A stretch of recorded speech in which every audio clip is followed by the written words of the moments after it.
पहले की बात है। मछुआरा मेहनत करके अपने स्त्री और बच्चों का पेट पालता था। वह प्रतिदिन सवेरे ही उठकर नदी किनारे जाता और 4 बार नदी में जाल फेंकता था। एक दिन वह नदी किनारे गया और नदी में जाल डाला। जब मछुआरे ने जाल खींचा तो उसे वह बेहद भारी लगा। उत्साहित होकर उसने कठिन परिश्रम करके जैसे ही जाल बाहर निकाला तो उसने देखा कि जाल में एक गधे की लाश फंसी थी। वह उसे देखकर निराश हो गया। उसका जाल भी गधे के बोझ से जगह जगह से फट गया। उसने 2 बार संभाल कर फिर से जाल नदी में फेंका। दोनों बार उसमें सिर्फ मिट्टी और कीचड़ भरा मिला। विवश होकर वह रोने लगा क्योंकि इसके अलावा उसका कोई व्यवसाय नहीं था। उसने चौथी और अंतिम बार जाल फेंका और खींचा तो उसे जाल भारी लगा। जाल बाहर निकालकर जब उसने देखा तो उसमें एक रहस्यमयी पीतल का एक बर्तन था। उसके भार से वह समझा कि इसमें जरूर कुछ बहुमूल्य वस्तुएं होंगी क्योंकि उसका मुंह ढक्कन से अच्छी तरह बंद था। मछुआरे ने रहस्यमयी बर्तन का ढक्कन खोला और झांक कर अंदर देखने लगा, परंतु उसे कुछ नहीं दिखाई दिया। तभी उस बर्तन से जादुई धुआं बाहर निकला और नदी के ऊपर आकाश में फैल गया। वह धुआं सिमटकर एक जगह इकट्ठा हुआ और उस धुएं ने विशालकाय दैत्य का रूप ले लिया। मछुआरा घबराकर भागने लगा, लेकिन उसने सुना कि दैत्य हाथ उठाकर कह रहा है कि हे भगवान, मेरा अपराध क्षमा कीजिए, मैं कभी आपकी आज्ञा का उल्लंघन नहीं करूंगा। इतना सुनते ही मछुआरा अपना डर भूल गया और बोला, अरे भूत, तू क्या बक रहा है? यहाँ कहाँ भगवान है? मुझे बता कि तू कौन है और इस बर्तन में किस प्रकार बंद हो गया? दैत्य ने उसे घृणा पूर्वक देख कर कहा, तू बड़ा ही मुंहफट आदमी है, तुम्हारी हिम्मत कैसे हुई मुझे भूत कहने की? मछुआरा बिगड़ कर बोला, और कौन है तू? तुझे भूत न कहूँ तो क्या कहूँ? दैत्य ने कहा, तेरी मृत्यु में अब अधिक समय नहीं है, मेरे हाथों तेरी मृत्यु तय है। मछुआरा घबरा कर बोला, तुम मेरी हत्या क्यों करना चाहते हो? क्या तुम भूल गए कि मैंने ही तुम्हें इस बर्तन से मुक्त किया है? दैत्य ने कहा, मैं तुम्हें अकारण नहीं मार रहा, मैं काफी लंबे समय से इस पौराणिक गागर में कैद हूँ। मैंने प्रण लिया था कि 100 वर्षों के अंदर जो व्यक्ति मुझे निकालेगा उसे मैं इतना धन दे दूंगा कि वह आजीवन सुख से रहेगा, परंतु इस अवधि में मुझे किसी ने बाहर न निकाला। फिर मैंने प्रतिज्ञा ली कि अब 100 वर्ष के अंदर जो मुझे मुक्त करेगा उसे मैं सारे संसार के खजाने दिलवा दूंगा। फिर भी किसी ने मुझे न निकाला। वापस मैंने प्रतिज्ञा ली कि 100 वर्षों की तीसरी अवधि में जो मुझे मुक्त करेगा उसे मैं बहुत बड़ा बादशाह बना दूंगा। जब इस तीसरी अवधि में भी किसी ने मुझे न निकाला तो मुझे बड़ा क्रोध आया और उसी अवस्था में मैंने प्रण लिया कि जो मुझे अब बाहर निकालेगा मैं उसके प्राण ले लूंगा। हाँ, उसके साथ इतनी रियायत करूंगा कि वह जिस प्रकार से मरना चाहेगा मैं उसे उसी प्रकार से मारूंगा। अब चूंकि तूने मुझे बाहर निकाला है, इसीलिए अब तू बता कि तुझे किस प्रकार मारूं। मछुआरा भयभीत हुआ और सोचने लगा कि मैं भलाई करके उसके बदले मृत्यु दंड पा रहा हूँ। मछुआरे ने अंत में अपनी रक्षा का एक उपाय सोचा। वह दैत्य से बोला, मैं समझ गया कि तुम्हारे हाथ से मेरी जान नहीं बच सकती। यदि भगवान की यही इच्छा है तो मैं इसे स्वीकार करता हूँ, लेकिन जब तक मैं अपने मरने का तरीका सोच रहा हूँ तब तक तुम मेरे एक प्रश्न का उत्तर दो।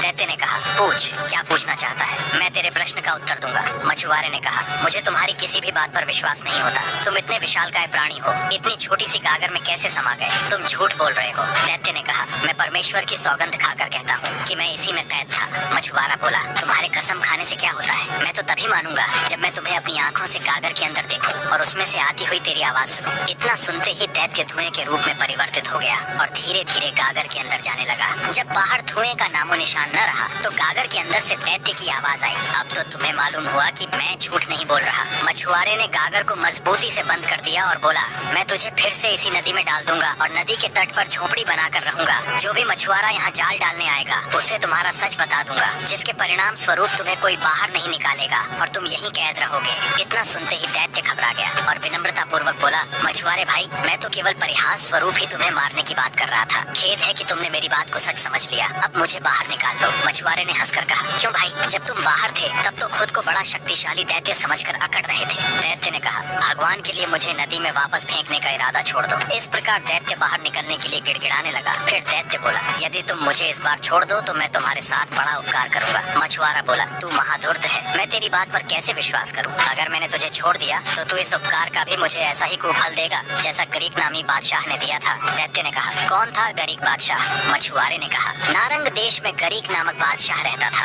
बादशाह कुष्ठ रोग से पीड़ित था, जिसके कारण वह बड़े कष्ट में रहता था। राज्य के वैद्य हकीमों ने भांति भांति से उनका रोग दूर करने के उपाय किए, परंतु दुर्भाग्यवश बादशाह के स्वास्थ्य में कुछ लाभ न हुआ। संयोगवश उस नगर में एक रहस्यमयी वैद्य का आगमन हुआ। वह चिकित्सा शास्त्र में अद्वितीय था। जड़ी बूटियों की पहचान उससे अधिक किसी को भी न थी। जब उसे मालूम हुआ कि यहाँ के राजा को ऐसा भयंकर कुष्ठ रोग है तो वह राजा के महल में जा पहुँचा और उनसे भेंट करने के लिए प्रार्थना करने लगा। बादशाह ने अनुमति दे दी तो वह उसके सामने पहुँचा। वैद्य ने राजा को प्रणाम करके कहा, मैंने सुना है कि नगर के सभी हकीम आपका इलाज कर चुके और कोई लाभ न हुआ। यदि आप आज्ञा दे तो मैं दवा दिए बगैर ही आपका रोग दूर कर सकता हूँ। बादशाह ने कहा, मैं दवाओं से ऊब चुका हूँ, अगर तुम बगैर दवा के मुझे स्वस्थ कर दो तो मैं तुम्हें बहुत पारितोषिक दूंगा। वैद्य ने कहा, भगवान की दया से मैं आपको बगैर दवा के ठीक कर दूंगा। मैं कल से ही चिकित्सा आरंभ कर रहा हूँ। वैद्य अपने निवास स्थान पर पहुंचा और वहाँ पर उसने चमत्कारी जड़ी बूटियों के माध्यम से औषधि का निर्माण किया। वह उस औषधि को लेकर बादशाह के पास पहुंचा और बोला, महाराज, मैं इन औषधियों को आपके शयन स्थान के पास रख रहा हूँ। रात को सोते समय इनकी महक आपके शरीर में प्रविष्ट करेगी और अगले दिन आपके समस्त रोग दूर हो जाएंगे। बादशाह को उसकी बात पर विश्वास न हुआ, परंतु दूसरे दिन जब बादशाह उठा तो उसने अपने शरीर को ऐसा निरोग पाया जैसे उसे कभी कुष्ठ रोग हुआ ही नहीं था। बादशाह को इस चमत्कारिक चिकित्सा से बड़ा आश्चर्य हुआ। बादशाह ने वैद्य को बुलाकर अपने बगल में बिठाया। उन्होंने दरबार के लोगों के सन्मुख वैद्य की अत्यधिक प्रशंसा की। बादशाह ने उसे भोजन कराया और संध्याकालीन दरबार समाप्त होने पर जब दरबारी विदा हो गए तो उन्होंने एक बहुत ही कीमती राजवस्त्र और बहुत सारा धन इनाम में दिए। इसके बाद भी वह दिन प्रतिदिन वैद्य को उपहार देता। बादशाह का मंत्री वैद्य की इस प्रतिष्ठा और उस पर बादशाह की ऐसी अनुकंपा देखकर जल उठा। एक दिन एकांत में मंत्री ने बादशाह से निवेदन किया कि अगर आप अप्रसन्न न हो तो मैं आपसे कुछ कहना चाहता हूँ। बादशाह ने अनुमति दे दी। मंत्री ने कहा कि वैद्य महाधूर्त है, वह आपके शत्रुओं द्वारा भेजा गया है जो आपकी छलपूर्वक हत्या करना चाहता है। बादशाह ने जवाब दिया, मंत्री, तुम्हें हो क्या गया है जो ऐसी निर्मूल बातें कर रहे हो और वैद्य को दोषी ठहरा रहे हो। मंत्री ने कहा, हुजूर, मैं बगैर सोचे समझे यह बात नहीं कह रहा। गुप्तचरों के माध्यम से मुझे पता चला है कि ये व्यक्ति विश्वसनीय नहीं है। बादशाह ने कहा, विद्वानों का कहना है कि सत्पुरुष वही होते हैं जो अपने साथ किए गए किंचित मात्र उपकार को आजीवन न भूले। उसने तो मुझ पर बहुत बड़ा उपकार किया है। अगर मैं उसे थोड़ा इनाम दे भी रहा हूँ तो तुम उससे जलने क्यों लगे? मंत्री बोला, अगर मेरी बात असत्य निकले तो आप मुझे वैसा ही दंड देना जो एक राजा ने अपने अमात्य को दिया था। अंत में उस अमात्य को मरना ही पड़ा था। बादशाह ने कहा, तुम किसकी बात कर रहे हो? वजीर ने कहा, हे राजन, प्राचीन समय में एक राजा था। उसके राजकुमार को शिकार का बड़ा शौक था। राजा उसे बेहद चाहता था, जिसके चलते वह राजकुमार की किसी इच्छा को अस्वीकार नहीं करता। एक दिन राजकुमार ने शिकार पर जाना चाहा। राजा ने अपने अमात्य को बुलाकर कहा कि तुम राजकुमार के साथ शिकार पर जाओ, तुम्हें सभी रास्ते मालूम है, इसलिए एक क्षण के लिए भी राजकुमार का साथ न छोड़ना। राजकुमार अमात्य और कई अन्य लोगों को साथ लेकर आखेट के लिए निकल पड़ा। तभी राजकुमार को एक बार हसिंघा दिखाई दिया। राजकुमार ने अपना घोड़ा उसके पीछे लगा दिया। अमात्य ने सोचा कि राजकुमार का घोड़ा तेज है और शीघ्र ही बारहसिंघे को मार लिया जाएगा, इसलिए उसने अपना घोड़ा धीरे कर लिया, परंतु बारहसिंघा दौड़ता ही रहा। काफी दूरी तय करने के उपरांत बारहसिंघा राजकुमार की आंखों से ओझल हो गया। तभी उसने चाहा कि वापस अपने अमात्य और अन्य शिकारी साथियों से जा मिले, लेकिन वह रास्ता भटक गया। उसने देखा कि एक डरावने पेड़ के नीचे एक स्त्री बैठी विलाप। राजकुमार ने अपने घोड़े को रोका और स्त्री से पूछा कि तुम क्यों रो रही हो? स्त्री ने बताया कि मैं तक्षशिला देश की राजकुमारी हूँ। मैं किसी विशेष प्रयोजन से अपने घोड़े पर सवार होकर जंगल से जा रही थी कि तभी मुझे नींद आ गई और मैं घोड़े से गिर पड़ी और मेरा घोड़ा भी जंगल में कहीं भाग गया। राजकुमार को उस पर दया आ गई। वह उसे अपने साथ लेकर स्त्री की राजधानी की तरफ निकल पड़ा कि तभी एक डरावने वृक्ष के पास पहुंचकर स्त्री ने पुकार कर कहा, बच्चों प्रसन्न हो जाओ, मैं तुम्हारे लिए भोजन लाई हूँ। जवाब में आवाज आई, अम्मा कहाँ है भोजन? हमें जल्दी से दे, हम बहुत भूखे हैं। इतना सुनते ही राजकुमार घबरा गया। वह समझ गया कि यह स्त्री नरभक्षी वनवासियों की जाति की है और मुझे मार खाने के लिए यहाँ धोखे से लाई है। तभी राजकुमार तुरंत घोड़े पर बैठा और भागने ही वाला था कि स्त्री ने देखा शिकार हाथ से जा रहा है। स्त्री पलटकर कहने लगी, तुम परेशान क्यों हो? ये तो तुम्हारे साथ मजाक हो रहा था। तुम्हें सफर की थकान है, आओ थोड़ी देर आराम कर लो। राजकुमार को समझ न आया कि वह स्त्री पर विश्वास करे या न करे। उसने अपने दोनों हाथ उठाकर कहा, हे भगवान, यदि तू सर्वशक्तिमान है तो मुझे इस विपत्ति से बचा और मुझे मेरा मार्ग दिखा। उसके इतना कहते ही नरभक्षी स्त्री जंगल में गायब हो गई और कुछ ही देर में राजकुमार को अपना मार्ग भी मिल गया। वह अपने महल जा पहुंचा और उसने अपने पिता को संपूर्ण वृत्तांत कह सुनाया। राजा इस बात से इतना क्रोधित हुआ कि उसने अमात्य का वध करवा डाला। मंत्री बादशाह को यह किस्सा सुनाकर बोला, मैंने विश्वस्त सूत्रों से मालूम किया है कि वैद्य आपके किसी दुश्मन का जासूस है और उसने इसे यहाँ पर इसलिए भेजा है कि आपको धीरे धीरे मार दे। मंत्री ने बादशाह को इतना बहकाया कि वह वैद्य पर संदेह करने लगा। बादशाह ने कहा, शायद तुम ठीक ही कहते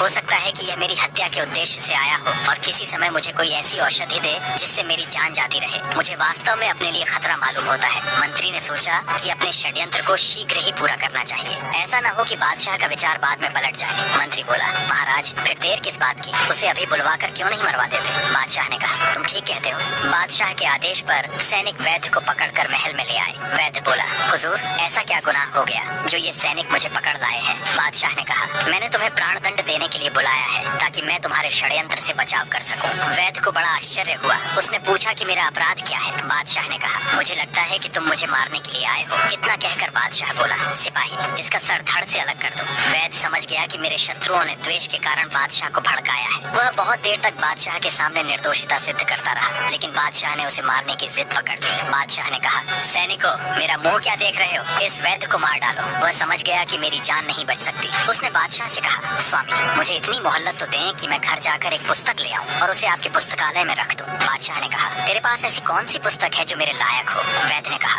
वह एक जादुई पुस्तक है। मेरे सर के काटे जाने के बाद आप उस पुस्तक के छठे पन्ने के बाएं पृष्ठ की तीसरी पंक्ति को पढ़कर जो भी प्रश्न करेंगे उसका उत्तर मेरा कटा हुआ सर देगा। वैद्य की बात सुनकर बादशाह को बड़ा आश्चर्य हुआ। बादशाह की आज्ञा अनुसार सिपाही वैद्य को उसके घर ले गए। अगले दिन जब उसे बादशाह के सामने लाया गया तो उसके हाथों में एक मोटी सी पुस्तक थी जो एक कपड़े में लिपटी थी। वैद्य ने बादशाह से कहा, मेरे कटे हुए सर को एक थाल में इस कपड़े पर रखना जिससे खून बहना बंद हो जाएगा। इसके बाद मेरी बताई हुई पंक्ति पढ़कर जो भी आप पूछेंगे वह मेरा कटा हुआ सर बता देगा। लेकिन मैं फिर आपसे निवेदन कर रहा हूँ कि मैं निरपराध हूँ। आप मुझ पर दया करें और मेरे वध का आदेश वापस ले लें। बादशाह ने कहा, नहीं, अब मुझे जो भी सुनना होगा तेरे कटे हुए सर से ही सुनूंगा। तेरे रोने पीटने का कोई लाभ नहीं है। ये कहकर बादशाह ने पुस्तक अपने हाथ में ले ली और जल्लाद को वैद्य को मारने की आज्ञा दी। फिर उसने थाल पर वस्त्र रखवाया और जब कटे हुए सर से खून बहना बंद हो गया तो राजा और दरबारियों को बड़ा आश्चर्य हुआ।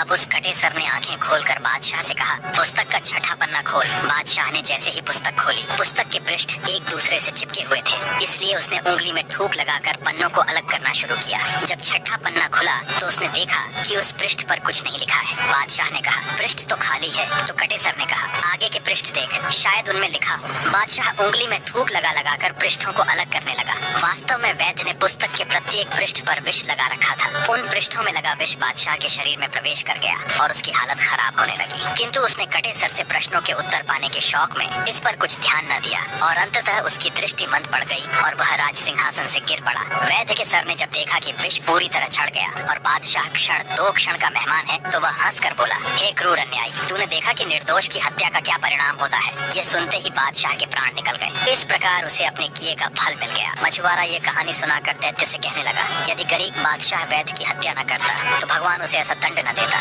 दैत्य, तेरा हाल भी उस बादशाह की तरह है। तू अगर बंधन से छूटकर मुझे मारने की इच्छा न करता तो दोबारा बंधन में न पड़ता।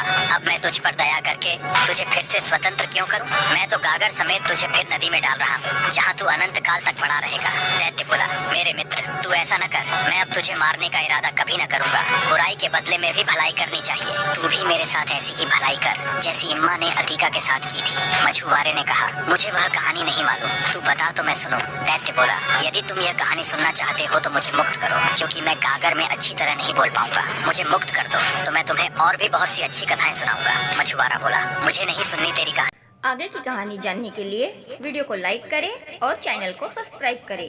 तो मिलते हैं इसी कहानी के दूसरे पार्ट में। तब तक के लिए बाय बाय।